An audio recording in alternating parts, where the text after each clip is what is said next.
La souffrance. L'empereur romain Domitien, de 81 à 96 après Jésus-Christ, était connu pour sa cruauté et sa paranoïa. Il a lancé une persécution contre les chrétiens, les considérant comme une menace pour l'Empire romain. Beaucoup de chrétiens ont été massacrés, torturés ou exilés pendant cette période. Ils auraient pu renier leur foi pour échapper à la souffrance, mais ils ont tenu bon, inspirés par leur foi en Jésus. Jésus a aidé les croyants à tenir bon au milieu des pressions et des souffrances selon sa promesse de rester avec ses disciples jusqu'à la fin des temps et de leur donner la force de supporter les épreuves. Jean 16, 33, Je vous ai dit ces choses, afin que vous ayez la paix en moi. Vous aurez des tribulations dans le monde, mais prenez courage, j'ai vaincu le monde. La souffrance. Lecture. Job 1, 22, En tout cela, Job ne pécha point et n'attribua rien d'injuste à Dieu. Job 2, 9 à 10, Sa femme lui dit, Tu demeures ferme dans ton intégrité. Maudis Dieu, et meurs. Mais Job lui répondit, Tu parles comme une femme insensée. Quoi? Nous recevons de Dieu le bien, et nous ne recevrions pas aussi le mal. En tout cela Job ne pécha point par ses lèvres. Le livre de Job a pour but de rassurer notre cœur. Dieu n'est pas injuste et ce n'est pas notre faute si nous sommes éprouvés. La parole de Dieu nous donne des clés d'action pour faire face à l'épreuve, s'exercer, tenir bon. L'Évangile nous révèle un sens profond à la souffrance en nous appelant à suivre l'exemple de Jésus. Le plan de Dieu est de nous amener à la victoire pour sa gloire et notre bonheur éternel. La souffrance est une épreuve. Comprendre la nature de l'épreuve. Job 1, 22, En tout cela, Job ne pécha point et n'attribua rien d'injuste à Dieu. On a l'impression que Job se plaint tout au long du livre mais en réalité c'est contre ceux qui l'accusent faussement d'avoir péché. À la fin du livre Dieu lui demande de prier pour ses amis. Ça rejoint la parole de Jésus qui nous demande de prier pour ceux qui nous maltraitent et nous persécutent. Le refus de l'amertume, l'épreuve n'est pas une injustice divine, mais une part de la vie que l'on doit recevoir avec intégrité. Ne cédons pas à la tentation de la révolte, de l'amertume et de l'apitoiement sur soi. L'épreuve ne dépasse jamais nos forces. Qui a péché?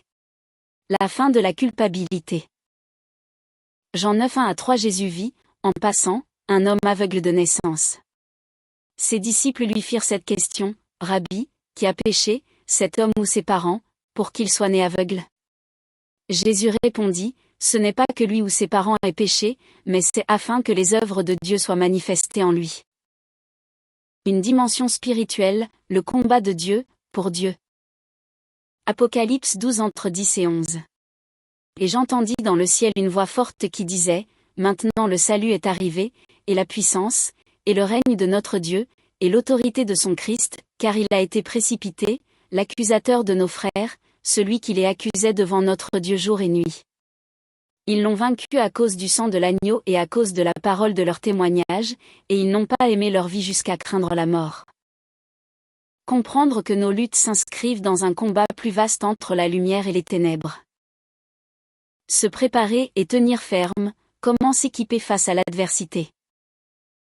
Le moyen d'en sortir, la promesse de la force. 1 Corinthiens 10. 13 entre 10 et 13. Aucune tentation ne vous est survenue qui n'ait été humaine, et Dieu, qui est fidèle, ne permettra pas que vous soyez tentés au-delà de vos forces, mais avec la tentation il préparera aussi le moyen d'en sortir, afin que vous puissiez la supporter. Dieu est fidèle et dose l'épreuve selon nos capacités, en offrant toujours une issue.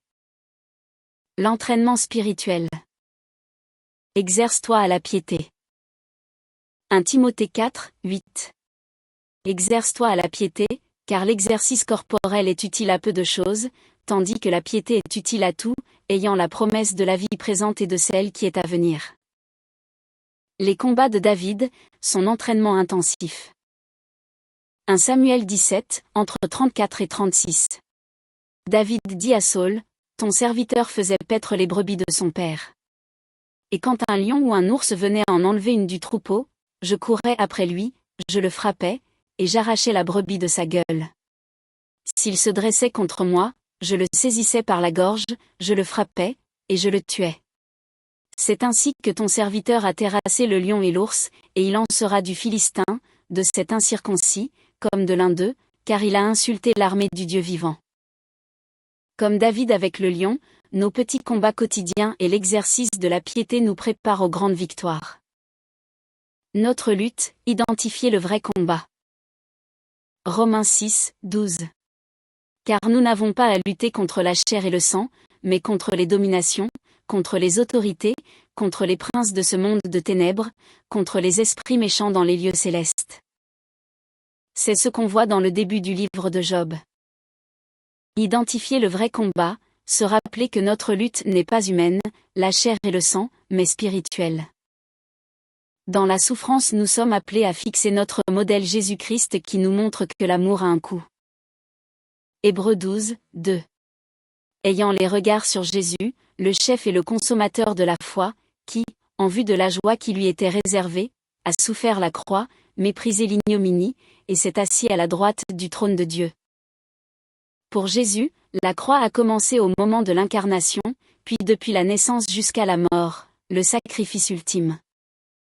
Le Christ a accepté la souffrance dès son entrée dans le monde.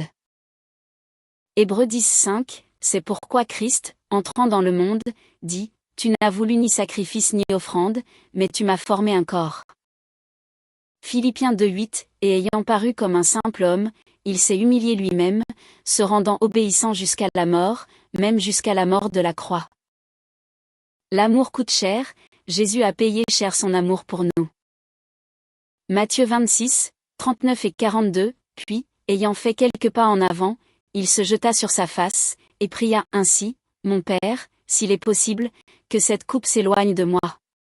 Toutefois, non pas ce que je veux, mais ce que tu veux. » Il s'éloigna une seconde fois, et pria ainsi, « Mon Père, s'il n'est pas possible que cette coupe s'éloigne sans que je la boive, que ta volonté soit faite. » Jésus nous a montré l'exemple de son obéissance absolue à Gethsémanée. L'amour véritable accepte de boire la coupe et de soumettre sa volonté à celle du Père, même quand cela coûte cher. La perspective de la gloire. L'espérance. Hébreux 12, 2.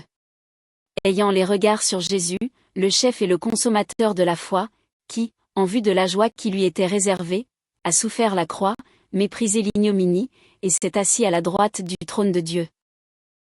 Si nous fixons notre regard sur Jésus, nous pouvons endurer la croix en vue de la joie qui nous est promise.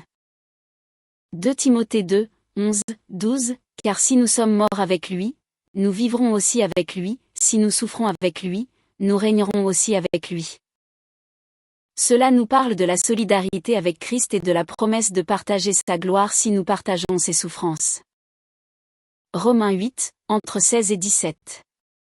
L'Esprit lui-même rend témoignage à notre esprit que nous sommes enfants de Dieu.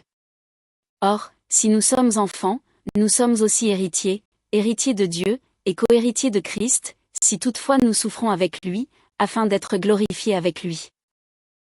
Nous pouvons avoir la certitude que la douleur présente est infiniment incomparable avec la splendeur qui nous attend. Romains 8, 18.